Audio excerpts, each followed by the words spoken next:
বিবাহে রূপ রস মধু গন্ধ সুনির্মল। জ্ঞানের লক্ষ্মী গানের লক্ষ্মী শস্য লক্ষ্মী নারী, সুষমা লক্ষ্মী নারী ফিরেছে রূপে রসে সঞ্চারী।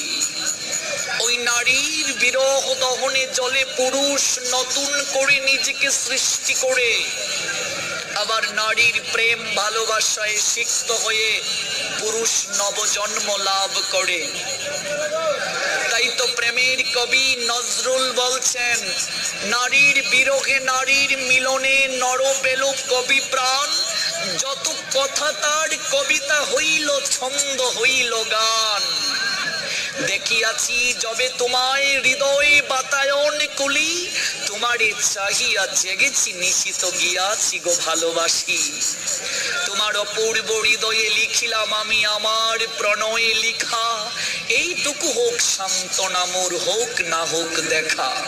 কোন প্রেমিক তার প্রেমিকার উদ্দেশ্যে বলছে যে তোমার অনুপ্রেরণা আমার হৃদয়কে এমন ভাবে জাগিয়ে দিয়েছে, তোমার সঙ্গে মিলন না হলেও তোমার ভালোবাসার শক্তি আমাকে সারাটা জীবন সঞ্জীবনী শক্তিতে লুকায়িত রাখবে। এতটা গুরুত্ব নারীকে দিয়েছেন শাস্ত্র। আমরা গত পরশু পুরোটা আলোচনা করতে পারিনি, আজকে আমরা সম্পূর্ণ করব। তবে সবাইকে নীরব থাকতে হবে। ভাগবতের আসরে এসে যদি কেউ কথা বলে এবং সেই কথার কারণে যদি অন্য কারো কথার শ্রবণে ব্যাঘাত হয়, তার সম্পূর্ণ পাপ যিনি কথা বলছেন তাকে বহন করতে হবে। এই জন্য conscious and extreme attentively listen what I say. নারী শক্তিকে বাদ দিয়ে কখনো জগৎ কল্পনা করা যায় না। কাজে আবার কেবল মায়েরা গাইবে, তারপর বাবাজিরা গাইবে, দেখি কে এগিয়ে আছে। শাস্ত্র নারীকে এগিয়ে দিলেন। দেশের প্রধানমন্ত্রীও নারী, বিরোধী দলীয় নেত্রীও নারী, স্পিকারও নারী। নারী সমাজ অগ্রসর হচ্ছে। আপনাদের এই সিঙ্গার বিলের নারীরা যদি পিছিয়ে থাকেন দুঃখ। তো দেখি, জয় জয় রাধে জি গো, জয় রাধে শ্যাম, জয় রাধে শ্রী রাধে বৃন্দাবন ধাম।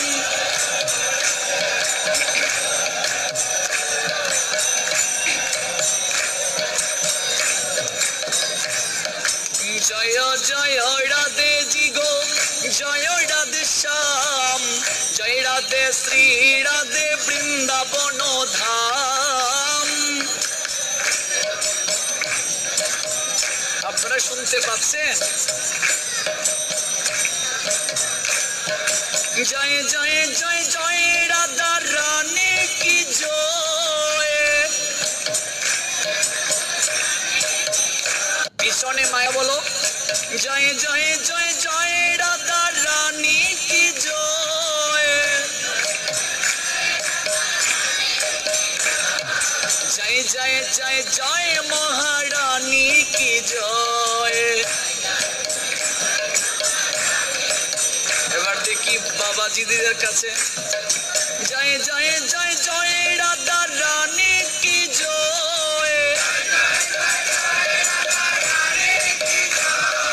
জয় জয় জয় জয় রাধা রানী কি জয়।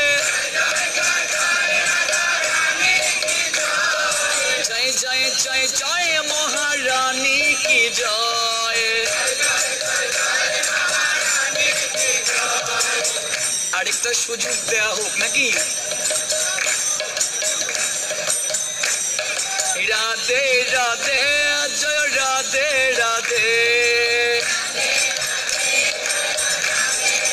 কেবল পিছনের মায়েরা বলবে, সামনের মাতাজিরা বলছেন ওনারা চুপ। পিছনের মায়েরা বলবে রাধে রাধে জয় রাধে রাধে।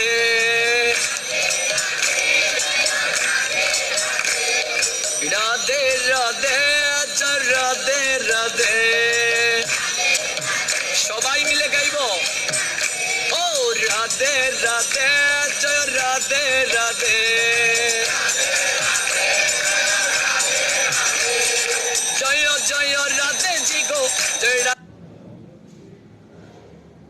শ্যাম, জয় রাধে শ্রী রাধে বৃন্দাবন ধাম।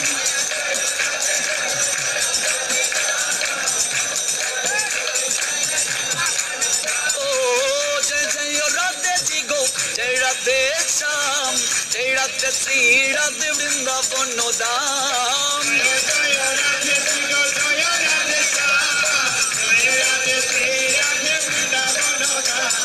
জয় জয় জয় জয় রাধা রানী কি জয়। জয় জয় জয় জয় রাধা রানী কি জয়। জয় জয় জয় জয় আহা জয় জয় জয় জয় জয় জয় জয় জয় মগর রানী কি জয়। जय जय जय जय ओ राधा राधा राधा रानी ऐसे न है साधारण रानी। राधा रानी है महारानी, महिमा उनके सब जग जानी। ऐसे न है साधारण रानी, सहस्र सहस्र लक्ष्मी राधा रानी चरण जुगल सेवा करता है। राधे देंगी तुमको शक्ति, मिलेगा तुमको कृष्ण के भक्ति। राधे देंगी तुमको शक्ति, मिलेगा तुमको। राधे देंगी, देंगी माने दया, राधे देंगी तुमको, तुमको माने तुम्हाके, शक्ति मिलेगा तुमको कृष्ण के भक्ति। राधा रानी तुम्हाके शक्ति दान करे Krishna भक्तिते।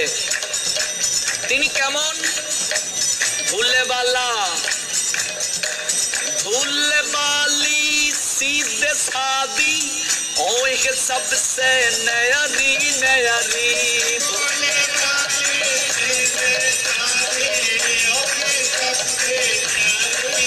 The source of extreme energy Sri Radha Rani and extreme power house Radha Rani, the all power supreme being Krishna dedicate his all power Radha Rani, that goddess who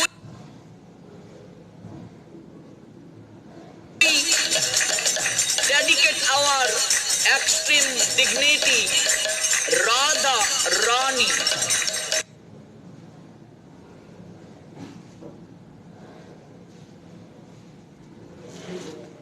Please extreme attentively singing, dancing and handing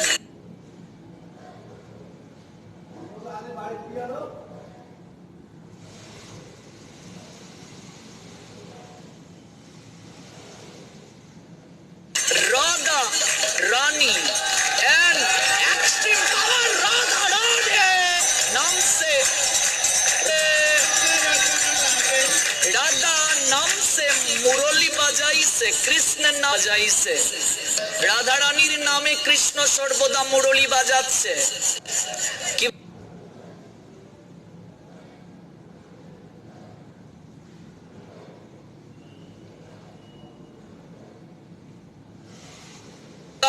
ओ जय राधे जय राधे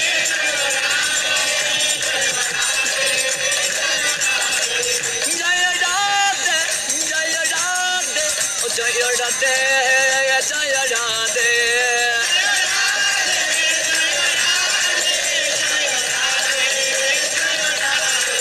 ओ जय जय राधे जी को जय राधे श्याम जय राधे श्री राधे वृंदावन धाम।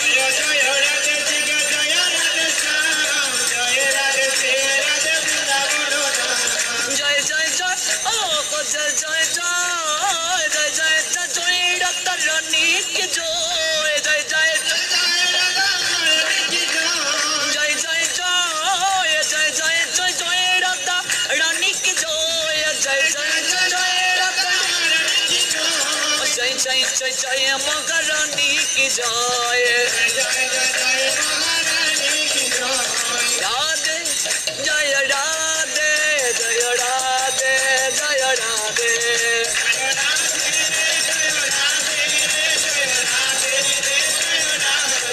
जय राधे श्याम राधे जय राधे श्याम राधे जय राधे श्याम राधे जय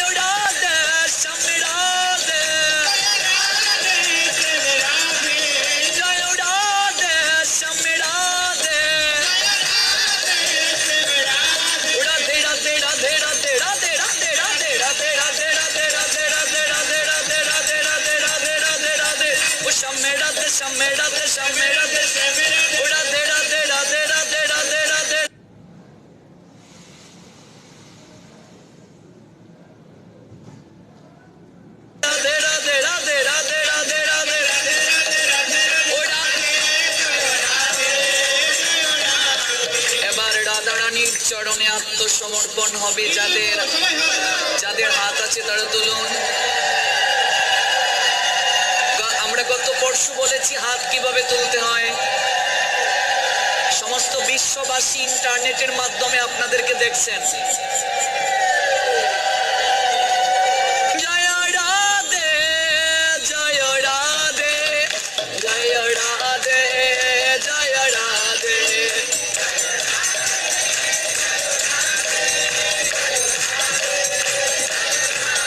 রাধে রাধে,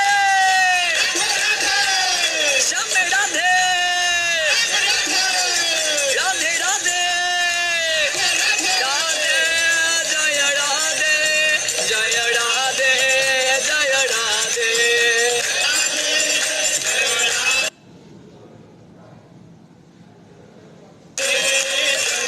অনিতাই গৌড় হরি বল, হরি বল, হরি বল, হরি বল। গৌর প্রেমানন্দে জয় জয় শ্রী রাধে শ্যাম।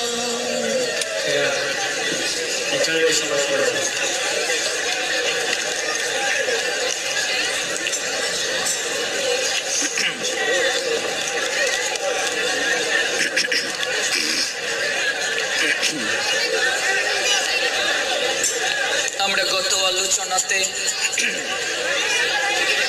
যেখানে শেষ করেছিলাম আজ সেই জায়গা থেকে পুনরায় শ্রবণ করব। একটু একটু কমিয়ে দাও, একটু কমিয়ে দাও। আপনারা সবাই কায় মনোবাক্যে শ্রবণ করুন। আমরা গত তারিখে শ্রবণ করেছিলাম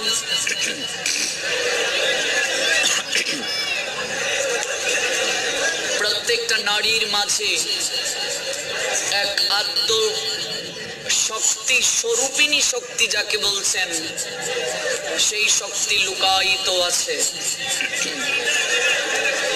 যে কারণে নারীকে শক্তির আধার বলছেন। আমরা শ্রবণ করছিলাম সিঁদুরের রং লাল। এই লাল রং মানে শক্তির প্রতীক।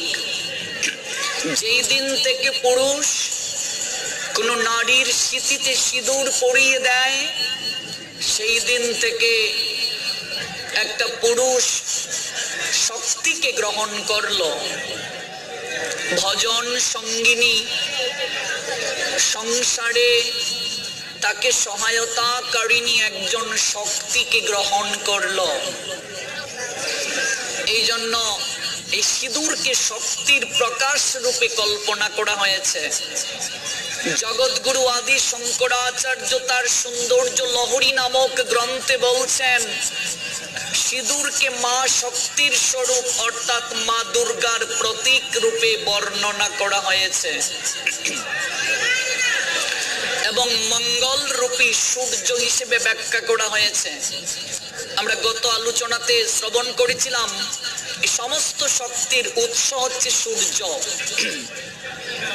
আজকে সূর্য যদি আলো না দিত তাহলে কখনো এই সৃষ্টি টিকে থাকতো না। সূর্য না থাকলে বংশ বিস্তার পর্যন্ত হতো না, খাদ্য শস্য উৎপাদিত হতো না, বৃক্ষ তরু লত গুল্মা সজীবতা প্রদান করতে পারত না। সূর্যের শক্তিতেই পাতার মাঝে ক্লোরোফিলের মাধ্যমে বৃক্ষ লতা গুল্ম খাদ্য উৎপাদন করে। এই জন্য সূর্যের সমস্ত অবদান। সূর্য সমস্ত শক্তির উৎস। আজকে ফ্যান চলছে, এটাও মূলত সূর্যেরই অবদান। মাইক্রোফোন, এটাও মূলত সূর্যেরই অবদান। সিঁদুর পরিধান করা মানে মঙ্গল রূপী সূর্যকে ধারণ। তার পিছনে সায়েন্টিফিক ব্যাখ্যাও রয়েছে, শুধু ধর্মীয় ব্যাখ্যা নয়। ব্রহ্মাণ্ড পুরাণের ললিতা খণ্ডে দেখবেন সেখানে সিঁদুরকে, সিঁতির সিঁদুরকে ললিতা দেবীর শক্তির সঙ্গে তুলনা করেছেন। ললিতাকে মা দুর্গার আরেকটি নাম হচ্ছে ললিতা, ব্রহ্মাণ্ড পুরাণে বলা হয়েছে। সিঁতির সিঁদুর ললিতার শক্তির প্রকাশ, মানে দুর্গতি হারিণীর শক্তির প্রকাশ। এই সিঁদুর সিঁথিতে কেন মায়েরা পড়ছে? তার পিছনে অনেক কারণ আছে, ধর্মীয় কারণ আছে, সায়েন্টিফিক কারণও আছে। আমি আমার প্রত্যেকটা আলোচনায় আমি উপস্থাপন করার চেষ্টা করি যে আমাদের সনাতন ধর্মের প্রত্যেকটা থিওরির সঙ্গে একটা সায়েন্টিফিক ব্যাখ্যা রয়েছে। এই যে আমরা তিলক ধারণ করি, তার পশ্চাতে একটা সায়েন্টিফিক ব্যাখ্যা আছে। চন্দন, তার পশ্চাতে সায়েন্টিফিক ব্যাখ্যা আছে। এই যে তুলসী বৃক্ষ সাধুর সঙ্গে রাখা হচ্ছে, তার পিছনে একটা সায়েন্টিফিক ব্যাখ্যা আছে। মায়েরা শঙ্খ পরিধান করে, তার পিছনে একটা সায়েন্টিফিক ব্যাখ্যা আছে। শুধু ধর্মীয় কারণ নয়, আমাদের সনাতন ধর্মটাই মূলত দর্শন এবং বিজ্ঞানের উপর প্রতিষ্ঠিত। এই পৃথিবীতে যত ধর্ম আছে, সমস্ত ধর্ম সনাতন থেকে সৃষ্টি হয়েছে। এটা আমি চ্যালেঞ্জ করে বলতে পারি, কারো সামর্থ্য নেই আমার সঙ্গে মোকাবেলা করার। এই সনাতন ধর্ম থেকে পৃথিবীর সমস্ত ধর্মের সৃষ্টি হয়েছে। আমরা গর্বিত, আমি হিন্দু, এটা আমার অহংকার। আজকে সনাতনীরা, আজকে হিন্দুরা ঝিমিয়ে গেছে। একটা আওয়াজ দরকার সনাতন সমাজে, একটা আওয়াজ। সনাতনীরা আজকে দলাদলি ঠেলাঠেলিতে নিজের অস্তিত্বকে বিকিয়ে দিচ্ছে।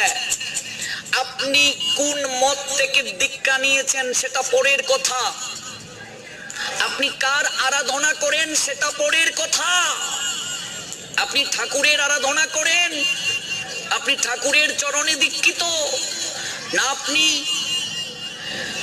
বৈষ্ণবীয় ভাবনায় দীক্ষিত না, আপনি শাক্ত না শৈব না সৌর না গানপত্য, এটা পরের কথা।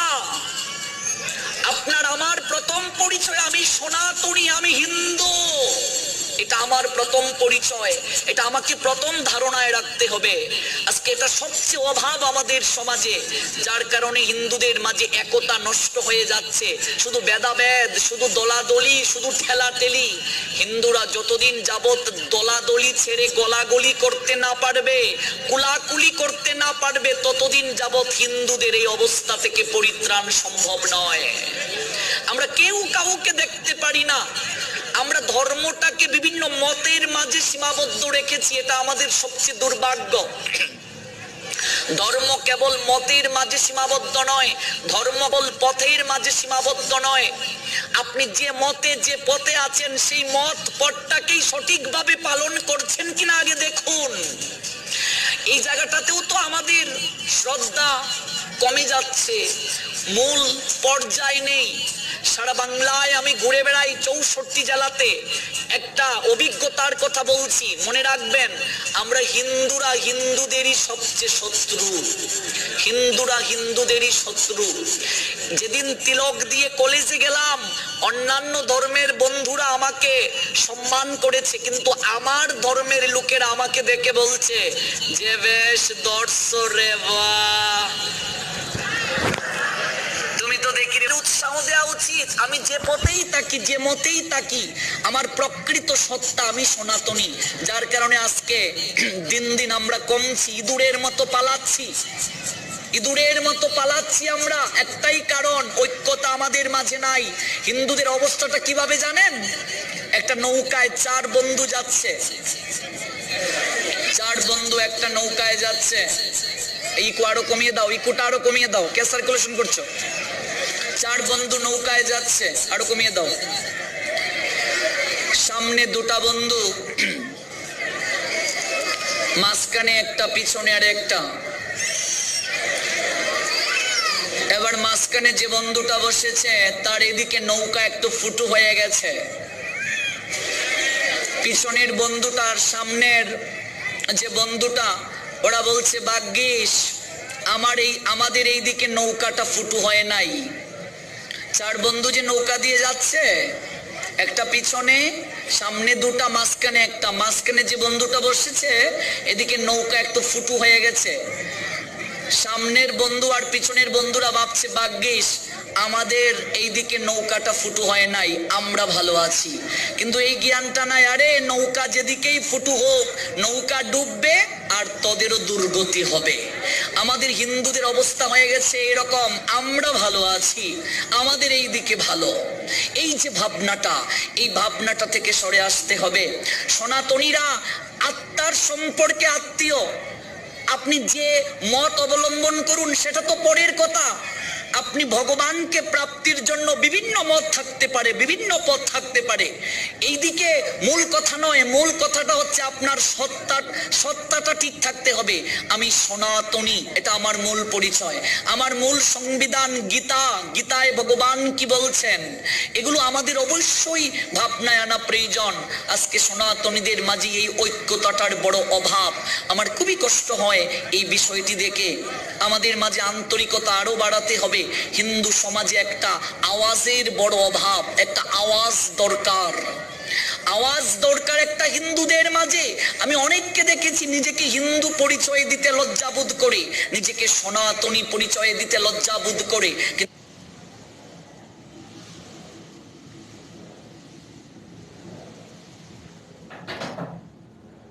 কিন্তু আপনি অবাক হবেন, আমরা অমৃতের পুত্র, আমরা, যার কারণে আমরা সনাতনী, বহু জন্মের সৌভাগ্য।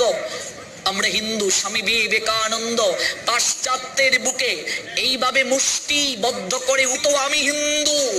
আজকে বিবেকানন্দের সেই চিৎকার আমরা ভুলে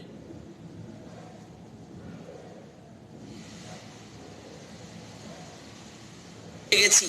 আজকে ডাক্তার মহানামব্রত ব্রহ্মচারী যে পাশ্চাত্যে দাঁড়িয়ে বলেছিলেন যে আমি গর্বিত, আমি হিন্দু, আজকে এই আওয়াজটা সমাজের বুকে আরেকবার ফিরিয়ে দিতে হবে।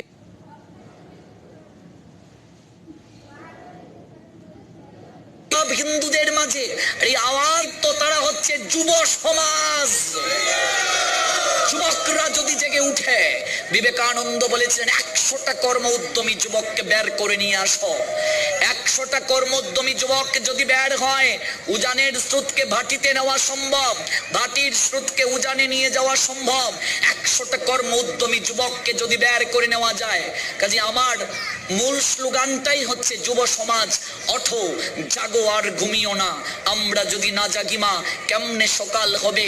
তোমার ছেলে উঠলে মাগো রাত পোহাবে তবে। পড়াশোনাও ভালো করতে হবে, সংসারের প্রতি দায়িত্ব পালন করতে হবে, মা বাবার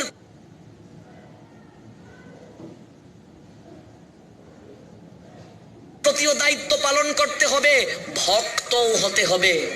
যুবকদেরকে আমি এই কথাগুলো বলছি, ওটাকে যেন আমরা বিকিয়ে না দেই। দুবালা নিয়ে হাঁটার মাঝে কোনো সার্থকতা নাই, এটা আমি পছন্দ করি না। সব দিক থেকে অলরাউন্ড, এক্সট্রিম অলরাউন্ডার, এক্সট্রিম।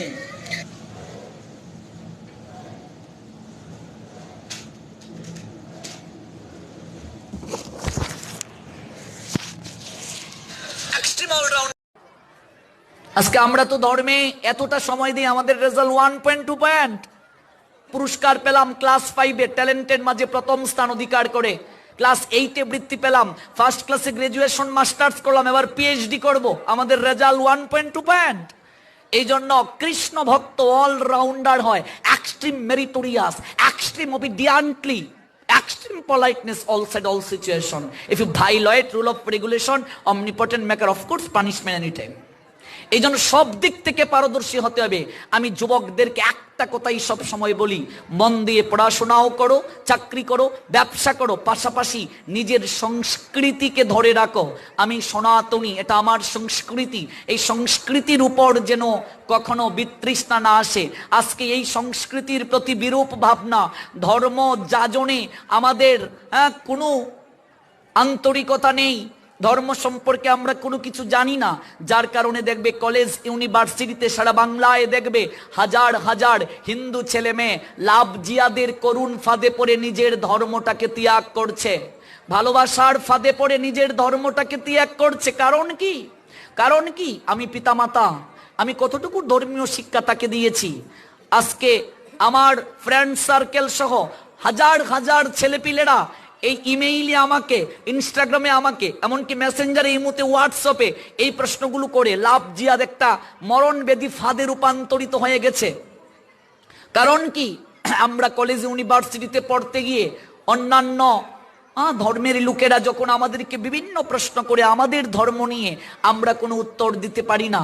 উত্তর না দিতে পেরে অনেক সময় নিজের ধর্মের প্রতি শ্রদ্ধা হারিয়ে যায়, বিশ্বাস হারিয়ে যায়, ভক্তি হারিয়ে যায়, ব্রেন ওয়াশ হয়ে যাই আমরা, নিজের মোটিভেশনকে আমরা ঠিক রাখতে পারি না। তারপর ধীরে ধীরে লাভ জিহাদের করুণ ফাঁদে পড়ে সমস্ত কিছুকে বিসর্জন দিয়ে তারপর গুড বাই সনাতন রিলিজন, গিয়ে বলি দুধ ছাই, সনাতন ধর্মে কিচ্ছুই নাই। আমি ধ্যার্তহীন কণ্ঠে বলতে চাই এই কথাগুলো। কেউ যদি গীতাটা ঠিক মতো পড়ে, 700 শ্লোক যদি গীতার পড়ে, আমি দীপ্ত কণ্ঠে একাগ্র চিত্তে বলতে পারি, সেই ব্যক্তি কখনো লাভ জিহাদের করুণ ফাঁদে ডাইভার্ট হবে না, হবে না, কখনো হবে না। সাউন্ড একটু বাড়িয়ে দাও। কখনো ডাইভার্ট হবে না। এই জন্য আমাদেরকে এই বিষয়টার প্রতি অত্যন্ত গুরুত্ব দিতে হবে। আর একটু বাড়িয়ে দাও। অত্যন্ত গুরুত্ব দিতে হবে। আজকে সনাতনী হিন্দু ভাই বোনেরা যেভাবে লাভ জিহাদের করুণ ফাঁদে পড়ে ধর্মান্তরিত হচ্ছে, এটা সত্যি দুঃখজনক। একটাই কারণ, ধর্মের বিবিধ বিষয়ে কিচ্ছুটি আমরা জানি না। প্রত্যেক মা বাবার প্রতি আমার দায়িত্ব এবং কর্তব্যের একটা কথা বলছি, এটা আমার অনুরোধ, আপনারা আপনাদের সন্তানদিগকে চাকরির পাশাপাশি, পড়াশোনার পাশাপাশি, ব্যবসা বাণিজ্যের পাশাপাশি মাঝে মাঝে সাধু সঙ্গে পাঠাবেন, সৎসঙ্গে পাঠাবেন। যদি পাঠান তাহলে আপনার সন্তানের চরিত্র ভালো হবে, আপনার সন্তানের হৃদয়ে মাঝে ভক্তি জাগ্রত হবে, আপনার সন্তান কখনো পিতামাতাকে খারাপ ভাবে দেখবে না, বৃদ্ধাশ্রমে পাঠাবে না। আজকে সমাজের বুকে এত এত বৃদ্ধাশ্রম কেন গজিয়ে উঠছে? বৃদ্ধাশ্রম মানেই তো কলঙ্কিত জায়গা। মা বাবাকে সন্তান দেখতে পারে না, সেই মা বাবা বৃদ্ধাশ্রমে গিয়ে একেবারে নিপীড়িত, নির্যাতিত ভাবে জীবন যাপন করছে। আজকে যাদের মাধ্যমে জগতের বুকে আদের আশা, সেই মা বাবার এখনো করুণ পরিণতি কেন? একটাই কারণ, পিতার স্থান কোথায়, মায়ের স্থান কোথায় আমরা সন্তানেরা সেটা জানি না। যে পিতাকে প্রণাম নিবেদন করলে, পিতাকে যদি সন্তুষ্ট করা হয়, শাস্ত্র বলছেন পিতরে প্রীতিমা পণ্যে প্রিয়ন্তে সর্বদেবতা, সমস্ত দেবতারা সন্তুষ্ট হয়ে যায়। যে মাকে প্রণাম করলে, পরিক্রমা করলে এই বিশ্ব ব্রহ্মাণ্ড পরিক্রমা করা হয়ে যায়। আজকে সেই পিতামাতা লাঞ্ছিত, বঞ্চিত কেন? আমি তরুণ বন্ধুদেরকে আমি এই কথাগুলো বলছি, এবং যে সকল তরুণীরা এসেছেন আমি তাদেরকে বলছি, একটাই কারণ, নৈতিকতার শিক্ষা নাই আমাদের মাঝে। আমরা নীতিগত দিক থেকে একেবারে পিছিয়ে যাচ্ছি। এই জন্য আমি প্রত্যেক অভিভাবকদেরকে বলবো, আপনার সন্তান যদি মাসে 2 দিন গীতা পাঠে যায়, মাসে 3 দিন গীতা পাঠে যায়, বছরে যদি 15 দিন, 365 দিনের মাঝে যদি 15 দিনও গীতা পাঠে থাকে, তাতে আপনার সন্তানের ভবিষ্যৎ নষ্ট হবে না, বরং আপনার সন্তানের ভবিষ্যৎ সুদৃঢ় হবে, আপনার সন্তানের চরিত্র সুদৃঢ় হবে। আমাদের অভিভাবকদের মাঝে এই অভাবটা বড় অভাব। আমরা সাধু সঙ্গে সন্তানকে পাঠাতে চাই না, স্কুলে, ধর্মীয় স্কুলে পাঠাতে চাই না। এই যে শুনলাম এই পাশের গ্রামগুলোতে এরকম একটা সপ্তাহে পাঠের আয়োজন আছে, এবং শুক্রবারে ক্লাসের ব্যবস্থা আছে, কিন্তু আমরা সেখানে পাঠাতে চাই না। একেবারে প্লে থেকে শুরু করে দেখবে, কেজি থেকে ছোট্ট ছোট্ট বাচ্চাদেরকে মায়েরা কি করে নিয়ে যায়, নিজে নিয়ে যায়, সঙ্গে একটা টুল নিয়ে যায়, একেবারে টুলে বসবে, গল্প করবে, প্লেতে পর্যন্ত নিয়ে যায়। স্কুল ছুটি হলো আবার সন্তানকে নিয়ে আসবে, মাসে একটা তাদেরকে স্যালারিও দিচ্ছে, বেতন দিচ্ছে। কিন্তু অবৈতনিক ভাবেও যদি কেউ ক্লাস নেয় গীতার উপর, আমরা অভিভাবকরা সন্তানদেরকে সেই জায়গায় পাঠাতে চাই না। কেন? আমাদের মাঝে এই অভাবটা কেন? ধর্মটাকে একেবারে আমরা অপশনাল বানিয়ে ফেলছি। মা বাবাকে আরো অনেকটা সচেতন হতে হবে। আমার এই পর্যন্ত আসার পিছনে আমার মায়ের অবদান সবচেয়ে বেশি। আমার মা আদর্শ মা, একমাত্র ছেলে আমি আমার মায়ের। আমার মা বলে, যেদিন তুমি জগতের ছেলে হতে পারবে, সেদিন আমি মনে করব তোমাকে গর্ভে ধারণ করা আমার সার্থক হয়েছে। এরকম মা পাওয়া সহজ নয়। আবারও যদি কোনোদিন ভগবান আমাকে মানুষ করে পাঠায়, আমি এই মায়ের গর্ভেই আসতে চাই। আমার বাবার মতো আদর্শ বাবা হতে পারে না, যে আমার মা বাবা আমাকে ধর্ম পালনে সর্বদা সহায়তা করে। এই যে দেখুন, চৈত্রের পরে অনেক দিন গিয়ে আমি বাড়িতে থাকবো মা বাবার সঙ্গে। এই যে এতটা দিন সারা বাংলায় করি প্রচার, আমার মা বাবার কোনো কমপ্লেন নাই। আমার মা বাবা বলেন, আমি তো তোমার এক মা, তোমার সারা বাংলাতে লক্ষ লক্ষ মা আছে, তাদের মাঝেই তুমি আমাকে খুঁজে পাবে। এরকম মা পাওয়া ভাগ্যের বিষয়। আরে জন্ম নিয়েছো, কালকে যখন মরবে, এটা কুকুর মরা, কেউ মনে রাখবে না। বিবেকানন্দ বলেছিলেন, এসেছিস যখন দাগ রেখে যা, একটা কিছু করে যাও, যেন তোমাকে দেখে লক্ষ কোটি মানুষ তোমার পন্থাকে অনুসরণ করে। যেদিন তুমি এসেছিলে ভবে, কেঁদেছিলে তুমি, হেসেছিল সবে, এমন জীবন তুমি করিও গঠন, মরিলে হাসিবে তুমি, কাঁদিবে ভুবন। হাসতে হাসতে তুমি মরবে, আর তুমি চলে যাওয়ার পর কোটি কোটি মানুষের নয়ন দিয়ে জল ঝরবে। এটাই জীবনের পরম সার্থকতা। এজন্য কি সংসার ছাড়বে? সংসার ছাড়ার কথা তো সবাইকে বলেন নাই শাস্ত্র, মহাপ্রভু বলেন নাই সংসারই থাকো, কিন্তু আদর্শ সংসারী হও। কিভাবে সংসারটাকে আদর্শ সংসার করতে হয়, কিভাবে সংসারটাকে সুদৃঢ় সংসার করতে হয়, কিভাবে পিতা মাতা সবাইকে নিয়ে সুন্দরভাবে সুচারুভাবে শান্তিতে জীবনকে পরিচালনা করতে হয়, সেই পন্থাটাকে তো জানতে হবে। নতুবা সংসারে ভালো থাকা যাবে না, নতুবা সংসারে সুখে থাকা যাবে না। আমরা সবচেয়ে বড় ভুল কাজটা কি করি জানেন? আমরা সবচেয়ে ভুল কাজটা করি, সংসারে সবার প্রতি আমাদের দায়িত্ব আমরা পালন করি। আত্মীয় স্বজন, পরিবার পরিজন বর্গ, স্ত্রী পুত্র কন্যা, প্রত্যেকের ক্ষেত্রেই আমাদের সময় থাকে। আর সময় কেবল থাকে না ধর্ম প্রতিপালনের ক্ষেত্রে, ভগবানকে দেয়ার আমাদের সময় থাকে না। যার কারণেই আমাদের এত দুঃখ। মেইন তারের সঙ্গে যদি এই তারটার সংযোগ না থাকতো, ফ্যান কখনো চলতো না, লাইট কখনো জ্বলতো না। সংসারে যদি ভগবানকে কেউ বাদ দিয়ে সংসারে সুখী হতে চায়, ধর্মকে বাদ দিয়ে যদি কেউ সুখী হতে চায়, সে কখনো সুখী হতে পারবে না। কারণ